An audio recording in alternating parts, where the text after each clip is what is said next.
Assalamualaikum warahmatullahi wabarakatuh. Perkenalkan, nama saya Leoni Nurisna Antoni. Saya dari kelas 11 IPS 1. Di sini saya akan menjelaskan tentang integrasi dan reintegrasi sosial.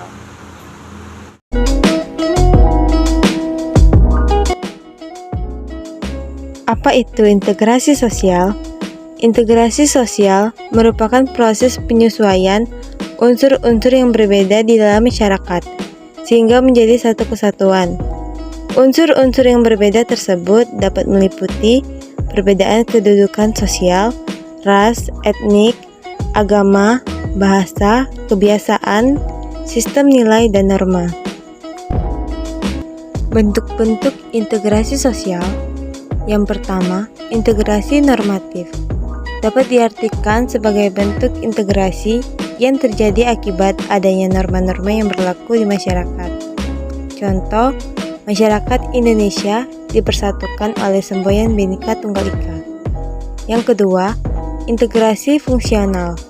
Integrasi yang dibentuk karena fungsi-fungsi tertentu dalam masyarakat. Contoh, Indonesia terdiri dari berbagai suku, terintegrasi dengan melihat fungsi masing-masing suku Bugis melaut, petani Minang Pandai. Selanjutnya, integrasi koersif. Integrasi koersif adalah integrasi yang terbentuk berdasarkan kekuasaan yang dimiliki penguasa. Dalam hal ini, penguasa menggunakan cara paksa dalam melakukan integrasi. Misalnya, hukum yang melarang warga negaranya untuk melakukan penghinaan terhadap suku atau ras tertentu. Selanjutnya, faktor-faktor pendorong integrasi sosial. Yang pertama, homogenititas. Homogenititas kelompok merupakan kemiripan atau kesamaan dalam suatu kelompok masyarakat, baik itu watak maupun adat. Dalam kelompok atau masyarakat yang tingkat kemajemukannya rendah, integrasi sosial akan mudah dicapai. Faktor kedua, besar kecilnya kelompok. Umumnya, dalam kelompok yang kecil, tingkat kemajemukan anggotanya relatif rendah, sehingga integrasi sosial lebih mudah dicapai. Seperti terlihat pada gambar tersebut, kelompok kecil mudah membuat konsensus, sehingga integrasi cepat terjadi. Sedangkan kelompok besar sulit membuat konsensus sehingga integrasi lambat terjadi. Faktor ketiga adalah mobilitas geografis.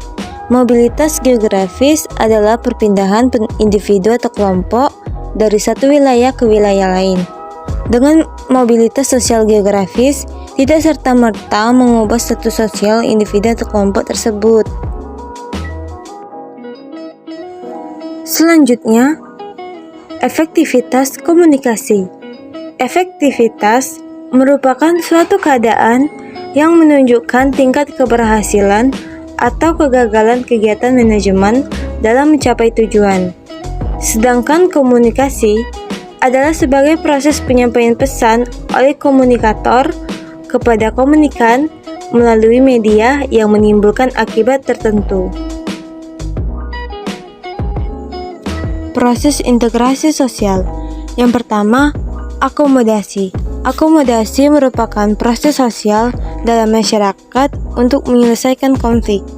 Bentuk akomodasi adalah negosiasi. Proses negosiasi dilakukan dengan mempertemukan pihak-pihak yang berkonflik untuk mencapai kesepakatan melalui perundingan yang bersifat saling menguntungkan. Proses kedua adalah kerjasama. Menurut Charles Hutton Cooley, kerjasama terjalin apabila seseorang menyadari dirinya memiliki kepentingan yang sama dengan orang lain. Kerjasama ditunjukkan dengan adanya kesedihan dan kesadaran antar pihak untuk menyelesaikan konflik. Selanjutnya, proses koordinasi. Dalam Kamus Besar Sosiologi, koordinasi adalah pengaturan secara sentral untuk mencapai integrasi dengan mempersatukan individu atau kelompok agar tercapai keseimbangan dan keselarasan dalam masyarakat. Koordinasi dilakukan dengan mengedepankan kerjasama yang terjalin agar sejalan dengan tujuan yang ingin dicapai, yaitu integrasi sosial. Dan yang terakhir adalah asimilasi. Asimilasi merupakan proses sosial yang ditandai dengan adanya usaha mengurangi perbedaan untuk mencapai tujuan bersama. Dalam proses integrasi pasca konflik, asimilasi terjadi melalui 2 tahap. Yang pertama, perubahan nilai budaya pada tiap-tiap kelompok. Yang kedua, adanya penerimaan cara hidup baru. Nah, ini dia contoh integrasi sosial. Terlihat pada gambar tersebut, ini adalah pertunjukan barongsai naga doreng dalam pembukaan acara Festival Pekan Budaya Tionghoa Yogyakarta. Tampak suasana guyub rukun dan harmonis. Kegiatan tersebut dapat melebur perbedaan-perbedaan yang ada dalam masyarakat, sehingga terwujud persatuan. Ini adalah bukti integrasi sosial. Reintegrasi sosial. Reintegrasi sosial atau reorganisasi adalah proses pembentukan kembali norma-norma dan nilai-nilai baru untuk menyesuaikan diri dengan lembaga-lembaga kemasyarakatan yang mengalami perubahan.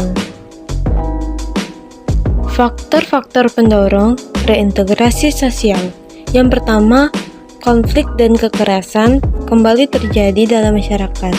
Yang kedua, kekerasan kolektif dari berbagai pihak untuk membangun kembali hubungan antar kelompok yang terpecah belah.